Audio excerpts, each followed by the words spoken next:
What's up, guys? Good morning. Troubleshooting Live daily vlog, day number 42, February 21st, 2018. My phone's back from the dead for now. Still got to take it in and find out what's going on.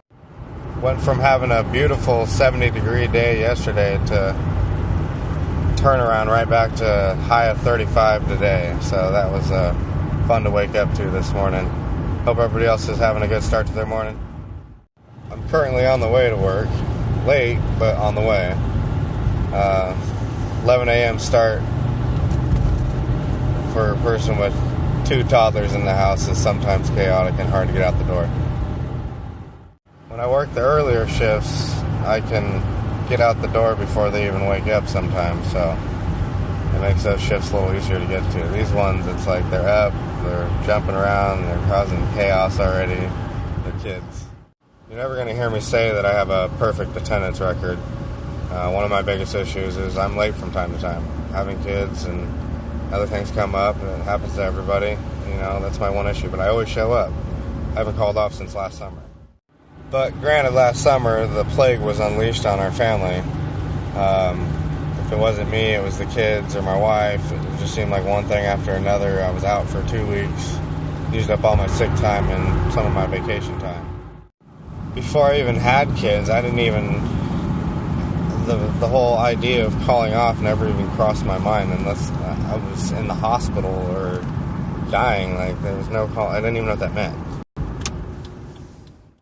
You have to have a different mentality to want to be in the kitchen. You have to truly love what you do in the kitchen, because it's not always the highest paying career. It can be down the road, but starting out, it's a line cook job. I had to back in 2009 when I owned my own house. When I was working for a hotel as a line cook, a nice hotel, but I only made $12 an hour, and I was on a pay freeze for the 2 years I worked there because of the recession.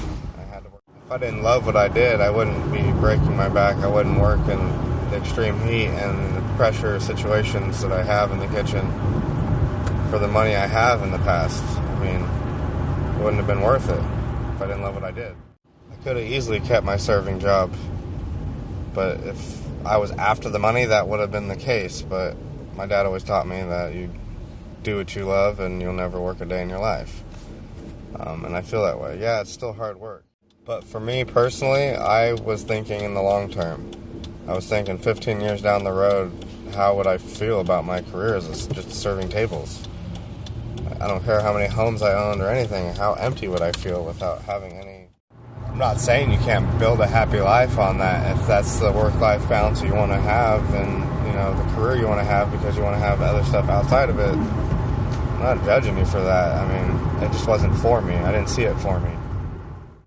I was a picky eater growing up. I didn't really know how to cook much. I didn't know how to cook at all, really, and I went to a career where I basically taught myself how to cook just about anything that I come across. Anything that somebody puts in front of me, I could cook. Not saying I've cooked everything. I'm just saying if you put whatever you put in front of me, I feel like I have the confidence and knowledge that I'd be able to figure out how to break it down properly or cook the product. Just on experience.